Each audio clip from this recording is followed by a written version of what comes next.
प्रिय छात्रों, परीक्षा में सफलता के लिए एक ही मूल मंत्र है और वह है डेली डिक्टेशन लो और डेली उसका अनुवाद करो।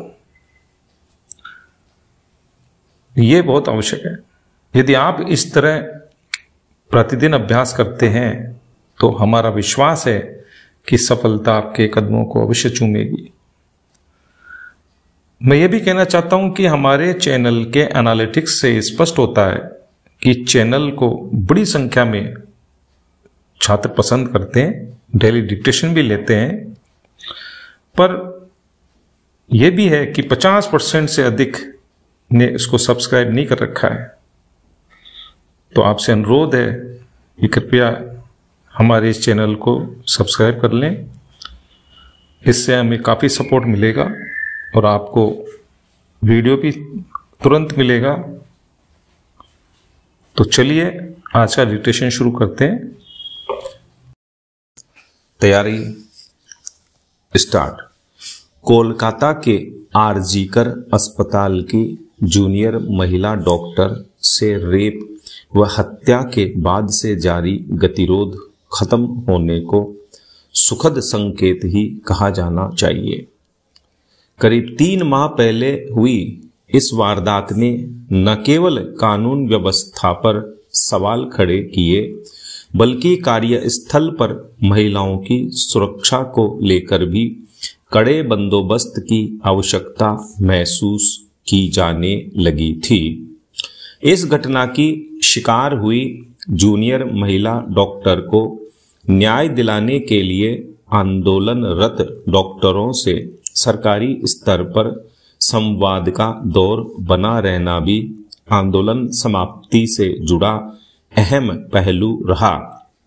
इस बात से इनकार नहीं किया जा सकता। समझौते की राह भी कुछ ऐसी ही रही जिसमें आंदोलनरत डॉक्टर और सरकार दोनों ही अपना पक्ष रखने में कामयाब हुए। आरजीकर अस्पताल में हुई इस घटना की गूंज देश भर में उठी थी। पश्चिम बंगाल की मुख्यमंत्री ममता बनर्जी ने आरोपी को न केवल सख्त से सख्त सजा दिलाने का ऐलान किया बल्कि मामले की जांच सीबीआई से कराने की घोषणा के रूप में सकारात्मक पहल भी की।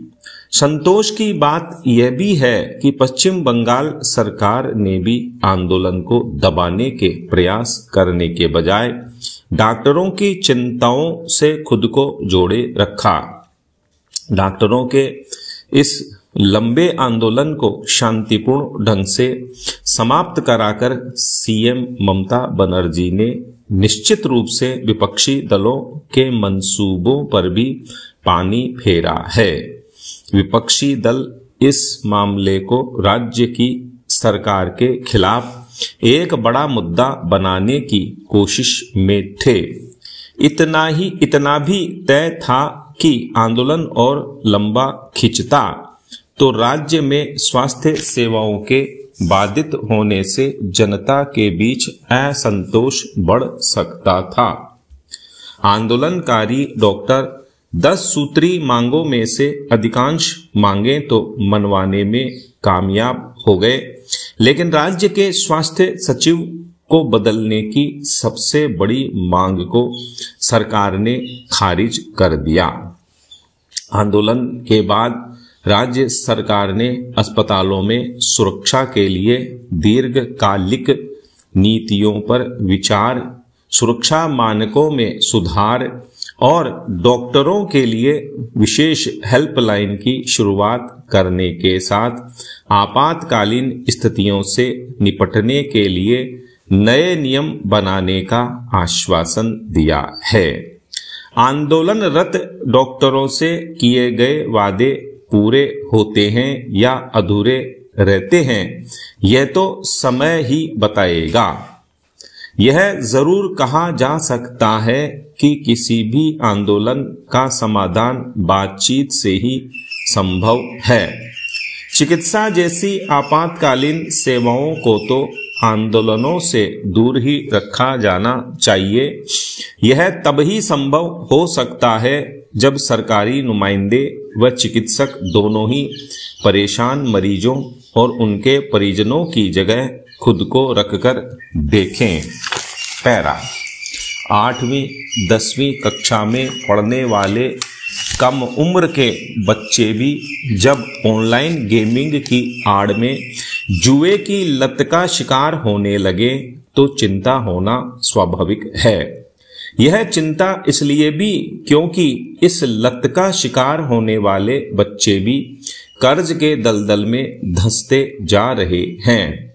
कम उम्र के बच्चों और युवाओं को जुए की लत लगा रहे ऑनलाइन गेमिंग के कुचक्र पर अंकुश के लिए राज्य और केंद्र की सरकार ने ठोस कदम नहीं उठाए तो इसके परिणाम गंभीर होते देर नहीं लगने वाली।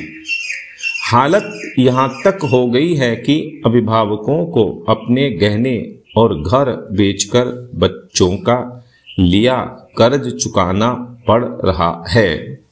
घरों में चोरियां होने लगी हैं। लोक लाज में अभिभावक भी किसी से अपनी पीड़ा कह नहीं पाते। इतना ही नहीं, ऑनलाइन गेमिंग के चक्कर में आत्महत्या की घटनाएं भी होने लगी हैं। ऑनलाइन गेमिंग के नाम पर जुए की यह लत पहले क्रिकेट से शुरू हुई और अब कितने ही प्रकार के ऑनलाइन गेम इस प्रवृत्ति को बढ़ावा दे रहे हैं। इस लत की चपेट में आए बच्चे पहले अपना जेब खर्च गंवाते हैं, फिर चोरी करते हैं और बाद में इधर उधर से कर्ज लेकर खेलते हैं। चिंता इस बात की है कि ऑनलाइन गैम्बलिंग की रोकथाम को लेकर कोई ठोस कानून नहीं है। हैरत की बात है कि टीवी और सोशल मीडिया पर नामी गिरामी लोग ऑनलाइन गेमिंग के प्रचार प्रसार से जुड़ रहे हैं। जिस तरह तंबाकू उत्पादों और शराब को लेकर चेतावनी देने की गली निकाल रखी है, उसी तरह ऑनलाइन गेमिंग के प्रचार प्रसार में भी अंत में यह बात कह दी जाती है कि वित्तीय जोखिम है। पुलिस भी परिजनों को ही सलाह देती है कि उन्हें जागरूक रहना चाहिए। गौर करने लायक बात यह है कि किसी न किसी रूप में तेलंगाना, आंध्र प्रदेश व तमिलनाडु में ऑनलाइन गेमिंग को प्रतिबंधित किया गया है।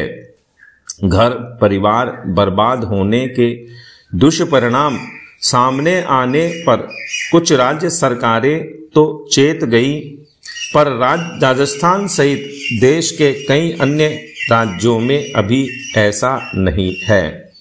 जरूरी है कि पूरे देश में इस पर प्रतिबंध लगे।